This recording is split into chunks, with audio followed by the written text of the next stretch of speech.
आज का यह सत्र उन सभी को देखना अत्यंत जरूरी है। आप अगर खुद इंस्टाग्राम यूजर हैं, सोशल मीडिया से परेशान हैं और अपने बच्चों को लेकर अगर संवेदनशील हैं, उन सभी लोगों को आज का यह सेशन बिना स्किप किए आगे देखना है, लंबे समय तक बने रहकर देखना है। मैं बहुत ही कम सेशंस ऐसे होते हैं जिस पर आपसे इस तरह की गुजारिश करता हूं।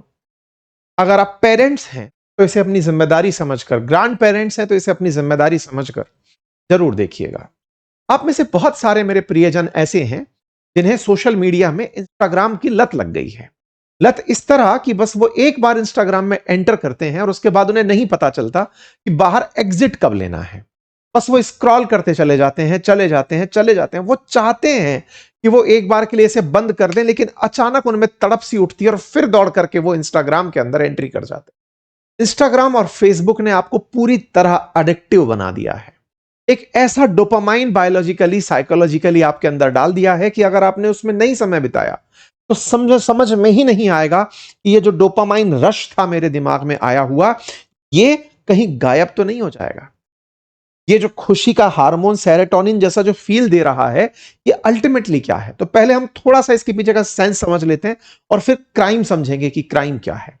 असल में आप में से बहुत सारे ऐसे हमारे साथी हैं जो इंस्टाग्राम यूज तो करते हैं और उनको देखते ही बड़ा प्लीजेंट सा फीलिंग आता है। 1 मिनट के अंदर इतना सारा कंटेंट, रील के अंदर तस्वीरों के माध्यम से बढ़िया आवाज, बढ़िया ऑडियो बैकग्राउंड, विजुअल्स के साथ आपको दे दिया जाता है। नॉलेज का डायरिया कर दिया जाता है। एकदम एक साथ जैसे नॉलेज मिलता है। इंसान को सामान्यतः 2 प्रकार की जो बड़ी भूख हैं, उनमें से पेट की भूख के बाद दूसरी ज्ञान की भूख होती है और उस ज्ञान की भूख को एक बार के लिए वो संतुष्ट करता लगता है। जैसे ही वो संतुष्टि देता है, हमें डोपामाइन का, यानी कि मन में खुशी के हार्मोन का स्राव होता है कि कुछ तो जाना। जैसे ही कुछ जाना से आगे निकलते हैं, फिर वो एंगेजमेंट के लिए आपको कुछ ऐसी चीजें देने लगता है जो आपको भी नहीं पता था कि ये आपके दिमाग को खुशी दे रही है। कुछ अच्छे कलर्स के प्रयोग, कुछ अच्छे म्यूजिक के साथ में ऑडियो के साथ डली हुई रील्स, कुछ इस तरह के जोक्स जो कि सुनते ही आपका ध्यान बांट ले, कुछ ऐसे वीडियो जो एंगेजमेंट करते हैं आपको देखने के लिए कि देखते रहें और वैसे ही चीजों को दोबारा खोजने शुरू करें। आप उनमें से कुछ रील्स को सेव करने लगते हैं, कुछ को शेयर करने लगते हैं, कुछ पर प्रतिक्रिया देने लगते हैं, किसी को लाइक करते हैं। आप इस दौर में जैसे जैसे इंस्टाग्राम को यूज कर रहे होते हैं, इसी बीच में इंस्टाग्राम अपना एक विज्ञापन आपके सामने रील में डाल देता है। अगर विज्ञापन अंगेजिंग है तो आप उस विज्ञापन पर रुकते हैं। आप वहां से कोई प्रोडक्ट अगर लेना होता है तो ले पाते हैं। इंस्टाग्राम टीम की पूरी मेहनत इस बात पर लगी होती है कि जो व्यक्ति एंटर किया है वो कितनी देर तक समय इंस्टाग्राम पर बिताया, एक बार में कम से कम 30 मिनट बिताया या नहीं बिताया।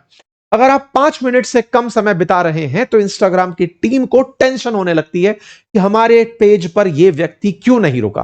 तो अगली बार जब आप वापस एंटर करते हैं तो वो आपको और ऐसी सामग्री प्रस्तुत करता है जो आपके टेस्ट को चेक करने के लिए होती है कि यार पिछली बार तुम 5 मिनट में चले गए थे, ऐसा क्या हुआ था? ये लो, मैं तुम्हारे सामने कुछ और प्रस्तुति दे रहा हूं। मानव की सहज जिज्ञासाओं में जहां जहां पाबंदियां हैं, उन पाबंदियों को जानने का उसके अंदर एक उच्च स्तर का जज्बा होता है। अगर आपने प्रतिबंधित कर दिया किसी वस्तु को, किसी सामग्री, किसी कंटेंट को, तो उसे वो बहुत तेजी से देखना चाहता है। भारत सरकार ने मल्टीपल टाइम्स पोर्नोग्राफी पर रोक लगाई है, बहुत सी वेबसाइट्स को रोका है। जैसे ही वो इस तरह की सामग्री या सेमी पॉर्न या फिर इस तरह की पॉर्न, जिसे आप सॉफ्ट पॉर्न कह सकते हैं, जिसे आप ये कहें कि सामने वाले लड़के लड़की ने कपड़े पहने तो हैं लेकिन उनकी बातों में इतनी अश्लीलता, इतनी फूहड़ता कि आप उस नग्नता के प्रति, क्योंकि वो प्रतिबंधित है इस समाज में, जिस जिस चीज को प्रतिबंधित किया गया उसकी तस्करी शुरू हो जाती है। यहां पर काम इस तरह से ही चलता है। तो मेटा ने तत्काल प्रभाव से आपको उस प्रतिबंधित सामग्री के सामने डाल दिया। आपने उस सामग्री को 2 भाव से देखा, ये यहां कैसे आ गया, या फिर इस भाव से कि ओ ये यहां आता है। ये दोनों ही भाव आपको उसमें एंगेज करने लगते हैं। और अगर आपने उसे पूरे 1 मिनट के लिए देख लिया तो इंस्टाग्राम आपका टेस्ट पकड़ जाता है। अच्छा, तो आप यही देखते हैं, बस आप यही देखते हैं, तो चलिए आपको यही दिखाते हैं। एक बार आपने अगर रील पूरी देख ली और बाई चांस आपने उस रील को सेव कर लिया, तब तो आप समझिए कि अब आप उसके पूरी तरह गिरफ्त में आ चुके हैं। अब आपको एल्गोरिदम से पूरी तरह वो आपके साथ खेलता है। आर्टिफिशियल इंटेलिजेंस से आपके सारे टेस्ट जो वो जानता है, क्योंकि ऐप में आपने बहुत सी परमिशंस उसे ऑलरेडी दे रखी हैं। वो आपकी लोकेशन जानता है, वो आपका जेंडर जानता है, वो आपकी कहां से बिलोंग करते हैं, क्या पढ़ते हैं, किसको मेल करते हैं, क्या व्हाट्सएप करते हैं, सब मशीन से वो जानता है। बस वो आपकी चाहत को पूरी तरह से लिस्ट करता है और आपको कोर्स यहां पर कंटेंट दिखाना शुरू करता है। बस ये जो कंटेंट है ये आपको उस जाल में फंसाना शुरू करता है। एक बार आप अंगेज होने लगे और आपका अंगेजमेंट अगर अश्लील सामग्री की तरफ चलता चला जाता है तो इस अश्लील सामग्री के बीच में ही विज्ञापन अश्लीलता से जुड़े हुए आने लगते हैं। और उन अश्लीलता से जुड़े विज्ञापनों में वो एक एक्स्ट्रा लिंक देते हैं विज्ञापन दाता, जिस पर आप क्लिक करें तो आपको वो इस प्लेटफॉर्म से उठाकर अपनी वेबसाइट पर या टेलीग्राम पर ले जाते हैं। और इस तरह जब आप अडल्ट कंटेंट देखना शुरू करते हैं तो कंटेंट देखते देखते आपके सामने विज्ञापन आपको पूरी तरह एक पॉर्न वेबसाइट पर ले जाता है, जिसके पास पैसे देकर के आप उनमें उन तस्वीरों का उपभोग करते हैं। आप पूरी तरह से उनके ट्रैप में फंस जाते हैं और बहुत से लोग यहां पर ना केवल इन वीडियो की गंदी लत में पड़ते हैं बल्कि इनके शिकार भी बन जाते हैं। कई बार इस तरह से साइबर स्कैम करने वाले लोग भी आपको अपना निशाना बना लेते हैं। आपकी आईडी, आपकी पहचान को आपका निशाना बनाने में इस तरह के वीडियो एंगेजमेंट का प्रयास किया जाता है। यह बात जो मैंने आपको बोली ये पूरी तरह से बीबीसी की पड़ताल में है। असल में बीबीसी ने इस बात पर जब पूरी जांच की तो पाया कि अगर आपने नया अकाउंट भी बनाया और उसके अंदर भी अगर आपने कुछ दिनों तक कुछ अच्छा कंटेंट जो आपको एंगेज करने में काम आए नहीं देखा तो वो आपको खुद दिखाने लगते हैं। जब ये पड़ताल पूरी तरह से कंप्लीट हुई तब बीबीसी की टीम इस बारे में जांच करने के लिए ना केवल मेटा के ऑफिस पहुंची, कुछ ऐसी तस्वीरें शायद हो सकता है आपके सामने से भी गुजरी हो। अश्लीलता इस हद की कि आपको अगर एक बार के लिए उन्हें रुककर दिखाया जाए तो आप ये समझे कि ये तो मेरे सामने से भी गुजरी थी।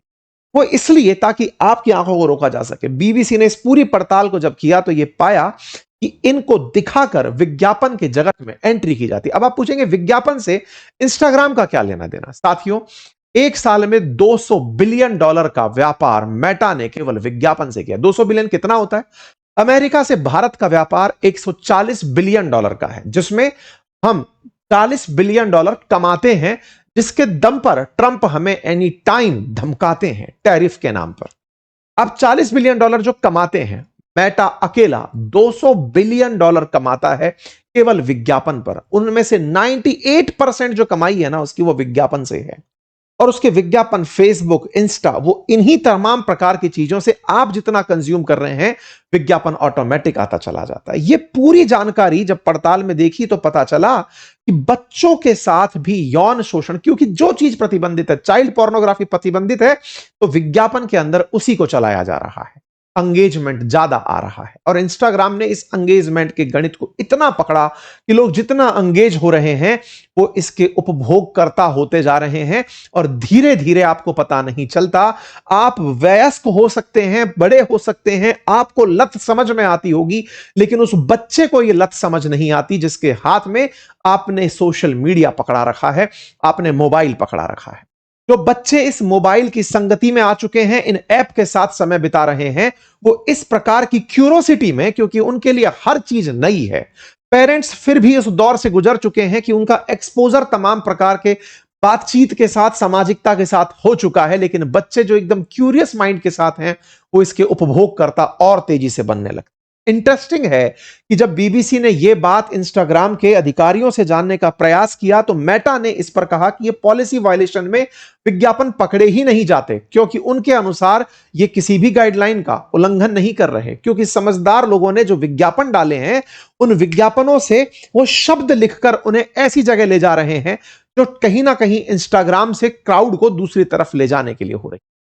टेलीग्राम की टर्म्स ऑफ सर्विस का उल्लंघन करने की वजह से ये ग्रुप अब नहीं दिखाए जाते, लेकिन टेलीग्राम पर उठा करके ये कंटेंट्स को ले जाते हैं। बकायदा बीबीसी की टीम ने बकायदा मेटा के अधिकारियों से और जकरबर्ग की बातों से ये बात निकाला कि इनके लिए विज्ञापन कितना कीमती। अब आपके दिमाग में एक सवाल आएगा, चलो विज्ञापन कीमती हो गया, $200 बिलियन का रेवेन्यू हो गया, समझ में आया, अल्टीमेटली हमारे साथ जो खेला हुआ उसका हम क्या करें?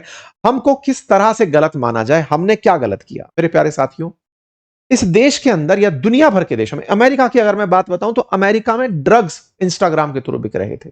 आपको पता है इसके लिए बकायदा मेटा को बुलाया गया तो उसने शुरुआत में जवाब बड़ा गंदा दिया। फिर जाकर के जो सांसदों की बेंच बैठती है उसने मेटा के अधिकारियों को बुलाकर जकरबर्ग को बुलाया, तो जकरबर्ग ने इसके लिए पब्लिक अपॉलॉजी मांगी कि हां हमसे गलती हुई, क्योंकि मेटा पर या इंस्टाग्राम पर, फेसबुक पर आ रहे ये जो विज्ञापन है ये कहीं ना कहीं आपको क्राइम की दुनिया में धकेल रहे हैं। अब थोड़ा सा कानून भी जान लीजिए, यदि आप इस प्रकार के कंटेंट के उपभोग करता हैं, आप उपयोग करता हैं, तो आप भी गुनहगार हैं, ये भारतीय कानून कहता है। भारत के अंदर अगर चाइल्ड पोर्नोग्राफी आप कंज्यूम कर रहे हैं और अगर आपको कंज्यूम करते हुए भी पकड़ा गया तो आप भी गुनहगार हैं। यह नहीं कि जो चाइल्ड पोर्नोग्राफी करके डाला था वीडियो वो गुनहगार होगा, जिस प्लेटफॉर्म पर डाला, नहीं, आप कंज्यूम कर रहे थे, आप कंज्यूम कर रहे थे तो आप गुनहगार। आप समझिए कि इस एल्गोरिथम ने आपको अपने आप गुनहगार बना दिया। ये वैसी चीज है कि आपके इंस्टाग्राम के अगर पिछले रिजल्ट्स उठाकर देख लिए जाएं, आपका फीड देख लिया जाए कि आपने क्या देखा, अगर कोई भी जांच अधिकारी आपके सोशल मीडिया हैंडल को चेक करे और जांचे कि आपने पिछली बार क्या देखा था, उसमें यदि दिख भी गया कि आपने इस तरह का कंटेंट कंज्यूम किया था, तो आप भी गुनहगार की श्रेणी में शामिल होंगे। ये जरूर ध्यान रखिएगा। आप ये मत सोचिएगा कि मुझे कोई नहीं देख रहा, आपका एक एक आईपी एड्रेस, आप किस मोबाइल से हैं, किस फोन नंबर से हैं, ये सब साइबर सुरक्षा में जुड़े लोगों को पता है। आप तब तक ही सुरक्षित हैं जब तक जांच अधिकारी आप तक नहीं आ रहे हैं। ये डराने की बात नहीं है, मैं आपको अभी भी चेतावनी देते हुए ये समझाने का प्रयास कर रहा हूं कि अगर आपने ये सोच रखा है, जैसे कई बार हमारे कमेंट्स में आकर के कई ट्रोलर्स आए थे बीच में, आपको ध्यान भी होगा, कुछ आकर के अंट संट बोलकर चले गए थे। अगर मैं इस बात की कंप्लेंट कहीं करता या फिर साइबर सेल इसके पीछे बैठती, तो उन एक एक व्यक्ति को ढूंढ कर लाया जा सकता था, एक एक व्यक्ति को ढूंढ कर लाया जा सकता था कि कौन व्यक्ति कहां से मैसेज किया, कहां से मेल किया, कौन सा डिवाइस था, कौन सी लोकेशन थी, सब पता चल सकता है। साइबर सुरक्षा में अब इतना तक पता है कि आपने कौन सा वाईफाई का राउटर यूज किया, आपने कौन से सिम के लिए टावर यूज किया, आपने कहा कि मैंने सिम तोड़कर फेंक दिया, आपके मोबाइल के आईएमआई नंबर से आपका एड्रेस निकाला जा सकता है। इसलिए आप यह मत समझिए कि आप बच सकते हैं। मैं बार बार यह कह रहा हूं कि गुनहगार भी है लेकिन आप नहीं है, आपको पता नहीं है, आपके सामने प्रस्तुत कर दिया गया है, तो बचना भी आप ही को होगा। आपने कहा कि गलती से मेरे सामने आ गया, अब मुझे क्या करना चाहिए? आपको कुछ भी चिंतित होने की आवश्यकता नहीं है। आ गया ना, फैक्ट्री रिसेट मार दीजिए, इंस्टाग्राम को फिर से रीइंस्टॉल मार दीजिए। आप अपनी पूरी सेटिंग्स में जाकर के उस तरह के वीडियोस अगर आपके सामने आ रहे हैं उन्हें अनफॉलो मारिए, रिपोर्ट करिए, अपनी तरफ से उन्हीं वीडियोस को रिपोर्ट करते रहिए अगर बार बार आपके सामने दिखाए। देखिए ये जंग आपकी है, लेकिन आपको इसमें बिना पता चले ही क्रिमिनल बनाया जा सकता है। ये बिल्कुल वैसे है जैसे हम जब शराब के मुकदमे बनाते थे, तो अगर किसी ने आपको गाड़ी बेची और गाड़ी का नामांतरण आपके नाम नहीं हुआ, आपके नाम पर गाड़ी जो थी वो आपके नाम ट्रांसफर नहीं हुई, और उस व्हीकल के अंदर किसी ने शराब रख करके अवैध रूप से ट्रांसफर कर दी, ट्रांसपोर्ट कर दी, तो जिस गाड़ी में लोग लेकर के जा रहे थे, क्योंकि गाड़ी भी मुकदमे में शामिल हो रही है, गाड़ी के उस मालिक को भी पकड़ा जाता था जिसने नाम ट्रांसफर नहीं किया। वो कहता साहब देखो मेरे पास बेचान लेटर है, कानून नहीं मानता। मैं बता रहा हूं देश के कानून बहुत सख्त हैं, बस ये समझिए कि देश में इतनी पुलिस नहीं है कि वो एक एक को पकड़ के क्रिमिनल बनाए। इसीलिए मैं आपसे कह रहा हूं कि गलती से आप इस ट्रैप में मत फंसिए। ये संवेदनशील चीजें हैं, समझिए इसे। और जितनी भी बातें हैं, ये सोशल मीडिया की कंपनियों को हमारे देश में एक प्लेटफॉर्म का दर्जा प्राप्त है। ये कहते अपने ऊपर जिम्मेदारी नहीं लेते, ये कहते हैं कि हम पर कंटेंट डाला गया, किसी ने कंटेंट कंज्यूम किया, हमने तो केवल एप्लीकेशन बनाया था। आप अगर कहें कि मेटा ऐसे कैसे कर रहा है, तो मेटा का केवल अपने ऊपर इतना सा जवाब होता है कि सर हमने तो कुछ नहीं किया, हम पर तो कंटेंट डालने वाले लोग आए थे, हम तो अपना काम करके चले गए। इसी वजह से भारत सरकार ने इस बात को मेटा से पूछा है कि बताइए साहब आपका क्या जवाब है इस चीज को लेकर के, क्योंकि पिछली बार अमेरिका में ये मार्क जकरबर्ग माफी मांग चुके हैं। आप में से बहुत सारे लोगों ने इस तरह की तस्वीरें देखी होंगी, इमेज मॉर्फ करके बदनाम करने की कहानियां। रश्मिका मंदाना का मामला हमने डिस्कस भी किया था। ये सब चीजें इस समय चल रही हैं। आप सबको आवश्यकता है कि आप इससे थोड़ा सा समझें, आगे बढ़ें, और कुल मिलाकर के इन सारी बातों में कुछ गाइडलाइंस मैं आपके साथ साझा कर देता हूं कि अगर आपका एल्गोरिदम आपने समझ लिया है कैसे काम कर रहा है, जो मैंने शुरुआत में बताया कि वो पूरी तरह से आपकी जो आवश्यकता है ना उसको पकड़ता है, आपका वॉच टाइम क्या है, आप किस तरह से चीजें देखते हैं, सबको पकड़ता है वो। वो तय करता है कि आपको कंटेंट कैसा दिखाया जाए। जब आपका पूरा एल्गोरिदम वो सेट कर लेता है, तब जाकर कंटेंट वो आपको बनाकर दिखाना शुरू करता है। लेकिन मैं आपके सामने जानकारी रखना चाह रहा हूं कि यदि आप इस चीज में नहीं फंसना चाहते, तो कृपया करके कुछ चीजों के बारे में तैयार हो जाइए, क्योंकि हमारे देश के कई कानून, जैसे पॉक्सो का कानून, जैसे आईटी एक्ट 67B, ये वो कानून है जिसके अंदर 5-5 साल तक की सजाओं का प्रावधान है। भारत सरकार ने मेटा को तो बुला लिया कि चाइल्ड सेक्सुअल अब्यूज का मटेरियल तुम्हारे ऊपर मिल रहा है, लेकिन आप इन सब चीजों से, ये हेडलाइन बनी है, इंटरनेशनली इस बात को रिकॉग्नाइज किया गया है। हमारे देश के अंदर तगड़ी बातें बीबीसी के ऊपर हुई, इस डॉक्यूमेंट्री पर आ रही हैं, लोग इस पर रिएक्शंस दे रहे हैं। इंस्टाग्राम ने इस तरह की चाइल्ड सेक्सुअल अब्यूज से चीजें दी हैं, लेकिन कोई ये बताना नहीं चाह रहा है कि आप भी इसके शिकार बन सकते हैं। इसीलिए अगर आप ऐसे एल्गोरिदम में फंस गए हैं, तो सबसे पहले आप जिस तरह का कंटेंट देखना चाहते हैं उसी पर समय दें, बाकी चीजों से बचें। आपके पास में जिस भी प्रकार का कंटेंट है, कृपया करके अगर कोई ऐसा कंटेंट आपको बार बार दिखाया जा रहा है, उसकी शिकायत करें। अगर कोई क्रिएटर है, उसके अनफॉलो करने के बाद भी नहीं आ रहा है, तो उसको अनफॉलो करने के बाद भी कंटेंट आ रहा है, तो उसे स्पैम कंटेंट में डाल दीजिए, उस पर रिपोर्ट कर दीजिए। और फिर भी अगर आपका एल्गोरिदम आपके बस में नहीं है, तो आप अपनी प्रोफाइल में जाइए, वहां पर एक सेटिंग का ऑप्शन आएगा, वहां पर कंटेंट यूज ही सजेशन का कंटेंट आएगा, वहां पर फिर रिसेट जाकर के इस सजेस्टेड कंटेंट पर क्लिक करें, उस पर नॉट इंटरेस्टेड, डोंट रिकमेंड वाले कंटेंट को मैप करें, टैग करें। जिन अकाउंट्स में रुचि नहीं है उन्हें म्यूट और अनफॉलो कर दें। इस तरह से आप इन चीजों से बच सकते हैं। साथियों, ये बहुत ही संवेदनशील जानकारी है। आप इसे केवल सुन करके एक बार के लिए, अगर ये समझ करके कि ओके यहां पर ये चीज मिलती है, हमें अतिरिक्त जानकारी मिल गई, नहीं, आप एक बड़े ट्रैप में फंस जाएंगे। मैंने आपको कानून भी बताया है कि आप इसमें बहुत संवेदनशील तरीके से आगे बढ़ें। रिक्वेस्ट यही है कि अपने बच्चों को बचाएं, खुद बचें, और इस तरह की चीजों को जितना हो सके मास रिपोर्ट करें। आगे भी आप इस बात पर बहुत ज्यादा ध्यान दें, ऐसे मैं आपसे उम्मीद करता हूं। बाकी कमेंट्स में आप इस बात पर अपनी प्रतिक्रिया लिख सकते हैं, अपने साथियों के साथ इसे साझा कर सकते हैं। कल हमने एक इंटरव्यू किया था, हमारे साथी शिक्षक हैं, उनके साथ आप चाहें तो उसे भी जाकर के अवश्य सुने। बाकी जो मैंने आपसे पर्सनैलिटी डेवलपमेंट के लिए कम्युनिकेशन स्किल वाला कोर्स कहा था, वो आ चुका है, उसका लिंक कमेंट बॉक्स में पिन है, अभी जाइए। शुरुआती कुछ दिनों के लिए आपके लिए अंकित 33 कूपन कोड वैलिड है, आप उसे एक्सेस करिए। धन्यवाद।